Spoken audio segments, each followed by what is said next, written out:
Myanmar sits at the strategic junction between China, Southeast Asia, and the Indian subcontinent, the site of the ancient Southern Silk Road. Under British rule, the country was known as the Rice Bowl of Asia, but following independence in 1947, it plunged into insurgency, chaos, and military rule, leading to the collapse of the economy. Rich in natural resources and agricultural land, Myanmar's 2010 political and economic opening offer an opportunity for the country to re-emerge as a key link in Asian trade, but also risks plunging the nation back into internal disarray. Myanmar is a country fighting centrifugal force, with a historic tendency towards balkanization. The key to ruling Myanmar is control of the country's core, the lowlands around the Irrawaddy River, which provide access to trade and stable food supply.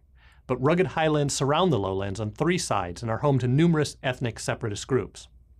Any power in Myanmar's lowlands needs to secure this highland area, not only to prevent being overrun by ethnic insurgents, but also as a buffer against nearby China, Thailand, and India. These neighbors also seek to exert influence through the highlands and have historically supported ethnic separatists in Myanmar's border areas. This existential threat was what led to the collapse of the post-independence civilian government in 1958 and the rise of a military junta in 1962. The military systematically isolated the country from its neighbors, concentrated state resources on neutralizing the ethnic threat.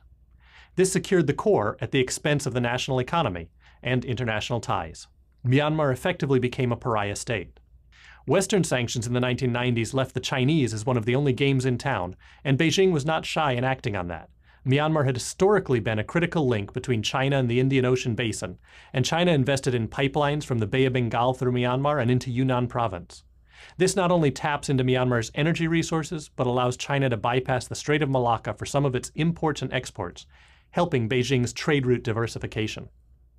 But like North Korea, Myanmar was sliding deeper under China's influence, and avoiding getting caught in a tight economic box required a change in its relations with the West. A 2010 top-down political transition ended Myanmar's isolation and unlocked its development potential. But the country still faces the challenge of its geographic and ethnic divisions, pushing it to prioritize peace deals with ethnic insurgents.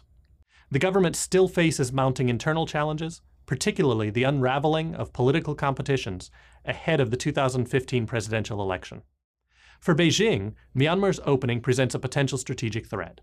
Both Beijing and Naypyidaw prefer a stable border, but for Beijing, preserving the pipeline and transit corridor is paramount. This is coupled with China's fears that the U.S. engagement with Myanmar is part of a containment policy.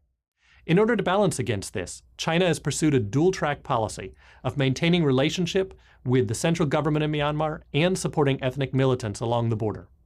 This gives Beijing a buffer, and more importantly, a lever as Myanmar works to consolidate the highlands and expand external relations, potentially at the expense of Chinese interests.